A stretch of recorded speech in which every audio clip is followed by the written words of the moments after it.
Hey guys, it's obvious I have a lot of time on my hands. I'm actually shouldn't be talking because I'm trying to nurse the sore throat back to house. I was supposed to go out with my friends on Saturday and told them if I still had a sore throat by noon, well today now, I wouldn't be going and just, I don't know, get sleep and on YouTube. So anyways, I wanted to talk about, just like it's been talked about so many times by so many people. It's kind of like the same experience um, for me as it is for most mixed people. Is the whole thing, and I'm talking about like directly as far as skin color is concerned. I know I said before that like I view black people as mixed, and a lot of white people are mixed, and a big percentage of them just don't know it. Um, and a big percentage of black people don't know it. But like there is, I guess like a difficulty when you have one black parent and one parent that is of a different race. And for me, it's not so much about the skin color. I mean, it shouldn't be about the skin color for anybody. I think if you're mixed, you would understand when I say it's not about the skin color, but it is. When people see you. For instance, I live in Kentucky. I didn't always live in Kentucky. I've only been living here for a few years, and before that I was living in the Northeast. And in the Northeast, you had pretty much a lot of different races altogether. So you didn't really have people that really even talked about race that much. I mean, you'd have some ignorant people that if they got mad at somebody, they would like bring their race into it, but that was never like something that like was a topic. So I never really thought about the fact that my mom was black and my dad, was he's considered white, but he's Hispanic, and that's more important that I clarify that he's Hispanic, he's Puerto Rican. I never really thought about it, and I mean, except for like in elementary school, when most of the kids were white, and then the other kids were black. And then like we had like two kids coming from Mexico. So for the longest time, I thought I was the only mixed kid. There was another girl, but we never knew for the longest time that each other was mixed, but the other one was mixed, because it was like we still didn't look like each other. You come out looking anyway when you have everything together like that. So for me, being in Kentucky, I don't have people coming right out and saying like negative racist things to me, but I do have a good portion of people that either clearly communicate to me that they think they already know certain things about me, or they come right out and say it. And I'm not going to lie and tell you that doesn't hurt, because for me, I feel like every time I'm viewed in one way, a complete half of me is just denied or ignored or taken or not even seen. And it's not their fault. It's not like they know what I am. And I think sometimes it's like, I actually don't mind when people say, well, what are you? As opposed to just assuming that I'm black, or even just assuming that I'm Spanish or Hispanic. It's like really exciting when you meet somebody who is also mixed, or you meet someone who is like from a culture where they have a lot of mixing, like other Hispanics from like the Caribbean areas. Kentucky doesn't have a whole lot, but every now and then you'll come across a Cuban or a Puerto Rican, and they can instantly pick you up. They know. You talk to, and also if you talk to like Mexican Americans in Spanish, the dialects have little differences in them, and they'll be like, I know you're Spanish or Hispanic, but you're not Mexican, you're from the islands or whatever. And it's nice to have your whole self acknowledged. I mean, it's not like I didn't grow up with both of my parents around, and I knew both sides of the family, pretty much the same levels. We didn't live really close to either side except for except for my father's aunt, and so like I guess I had a little bit more exposure to my father's side of the family more often than my mother's side, but still had a really good I have a really good relationship with both sides of the family.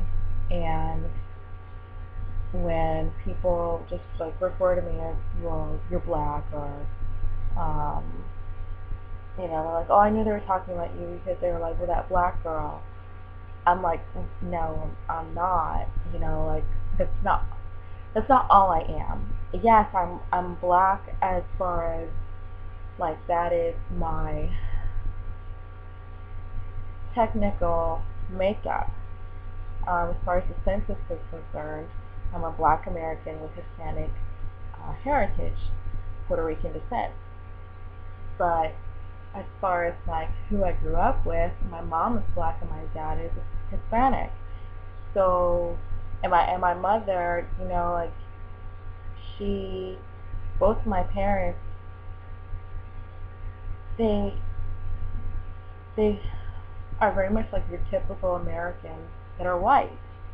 You know, it's not like I grew up just hearing Spanish in the house, and I didn't grow up just eating soul food. I mean, there was a little bit of both, but there was a lot more of just the regular American childhood experience.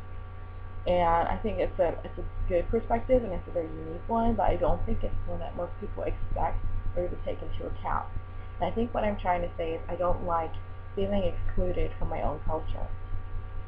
I had lots of black friends growing up, but there was always this distinction between me and them. And, they would make it clear, like, oh, you can't dance like us, or, your hair's not like ours, or just like kind of not always including me. And I knew it was because, like, at my home, I didn't live the same way that they did. Like, we didn't practice a lot of the same hair care things for myself and even my mom. And I know hair is a big thing, and I'm just now starting to get into that.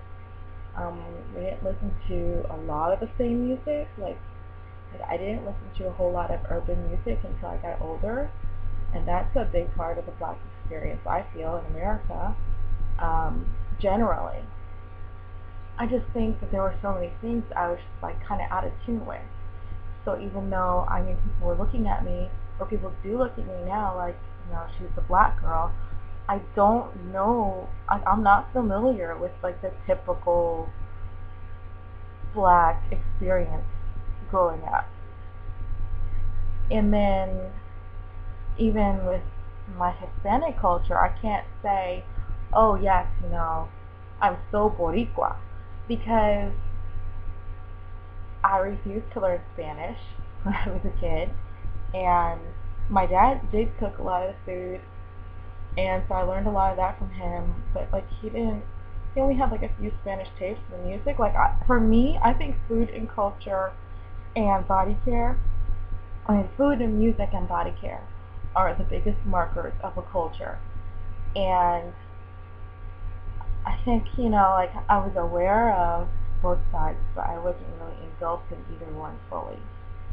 So even my Hispanic side of the family, they even looked at me like a little different, even more so because it was like, well, I didn't have that type of hair that they had, and I didn't understand what they were saying all the time, and I was darker, I tanned more. It was just, it was like I never really totally fit in with either side of the family, and I never really fit in totally with my friends. Like I never had a mixed best friend. I had mixed people that I knew. I think I have a few friends who are mixed now, but I mean, like, I think most mixed people would say the same thing, that most of their friends are one race, generally, or appear to be of one race. even though they have other races in them. So I just wanted to give an insight onto why sometimes it may seem like biracial people are stuck up and everything. Sometimes it's not that we're stuck up, it's just that we ourselves have received enough rejection and enough experienced enough misconceptions about ourselves that it's like, why am I going to put myself through that again? I don't want to have to, in my day, prove, how black I am, or prove how Hispanic I am, or prove how in touch with, typical white culture I am. And yet I feel like most people look at me and think I'm deficient in one or all of those. So, I don't know. And then most of the time, if they view you like you're black, they think about like the negative things. And even in Kentucky, if they view you like you're Hispanic, they think of a lot of negative things with that. So it's like there's a lot of racism or prejudice on both sides of that. And some days I just don't even want to think about my identity as either one of those races, because either way the coin flip is not that positive in the area that I live. So that's it for me. Hoping that this helps you to understand more if you don't have any friends or family that are experiencing this.